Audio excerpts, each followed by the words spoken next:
Hi guys, so ito mga sinishare ko sa inyo, not medical advice. I'm not your doctor. Tama kayo, mali ako. Do what works for you. Kasi maraming mga naka-hide yung profile, tas nang babash lang. Parang ikaw na nga yung nagtatry na makatulong, di ba? Personal experience, tsaka yung mga nabasa mo, natutunan mo, na pinag-aralan mo. So, sa peptides, of course, kung legal sa inyo, tas legit peptide na kuha mo, tas kailangan siya ng katawan mo, di good for you. Kung hindi, wag. Baka may allergic reaction, baka fake pa yung makuha mo. And ano yung mga best workout for chest, for delts? Yung effective sa'yo na hindi ka may injured, na makakabuti. Hi, love! Ayan, no? So, ganun lang. With abs, ako hindi na ako pwede sa mga rope crunches. Sumasakit yung groin ko kasi matanda na, overuse. So, more of plank na lang ako, tas basic crunches lang na simple. Pero nung kabataan ko, leg raises with weights na 30 pounds. Simula kayo ng leg raises lang, hanging leg raises, tsaka rope crunches.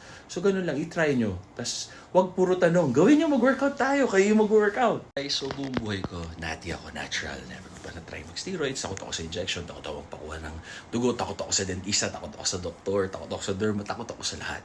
Pero minsan, pag kailangan, di kailangan, di ba?